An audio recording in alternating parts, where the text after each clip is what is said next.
D head Chuck Rosenberg left, with former FBI Director James Comey, right.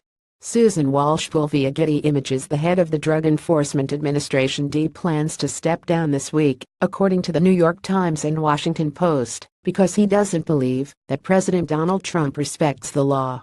Chuck Rosenberg's decision reportedly comes after the president fired former FBI Director James Comey, whom Rosenberg previously worked for, and after Trump joked about police brutality, telling cops please don't be too nice with crime suspects. Both moments apparently led to friction between Rosenberg and Trump. According to the Times, Rosenberg sent a letter to D staff about his resignation on Tuesday.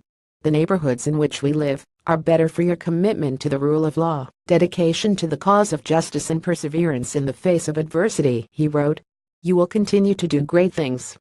I will continue to root for you, now from the sidelines." Rosenberg wasn't exactly a reformer at the D, previously calling medical marijuana a joke. But he did reportedly push for more research into marijuana, moving to lift limitations on the drug that have long made it difficult to study. That apparently led to pushback by his newer bosses at the Justice Department, which is now led by Attorney General Jeff Sessions, who once said that good people don't smoke marijuana, opposes legalization of any kind, and rescinded an Obama memo that pulled back mandatory minimums for low-level drug offenders. Whoever replaces Rosenberg will be charged with running a key agency in the federal law enforcement response to the ongoing opioid epidemic, which now contributes to tens of thousands of drug overdose deaths annually. The D not only helps enforce the law against illicitly produced drugs like heroin and fentanyl as part of its broader efforts in the war on drugs, but it also controls the regulatory quota system for opioid painkillers, a power that it has only lightly wielded as doctors have prescribed more and more of the medications.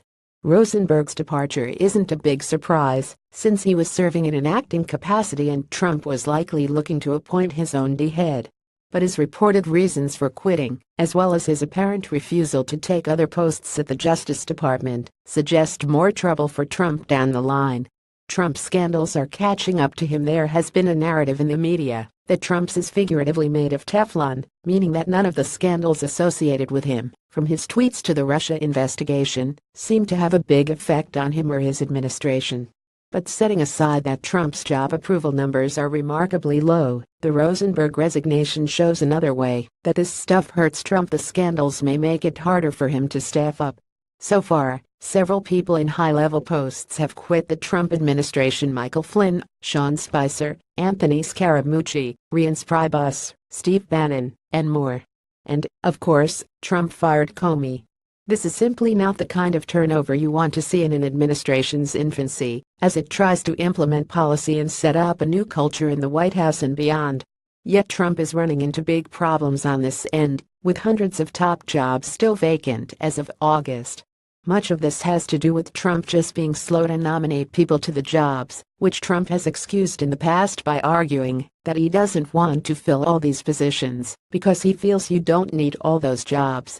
But it's simply going to be much harder to attract people to this administration when there's an image that it's engulfed in chaos.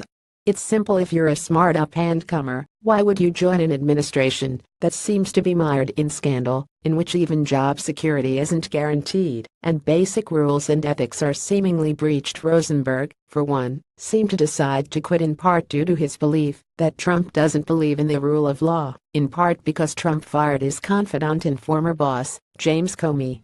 It's a clear example of the scandal getting in the way of someone being willing to stay on the job.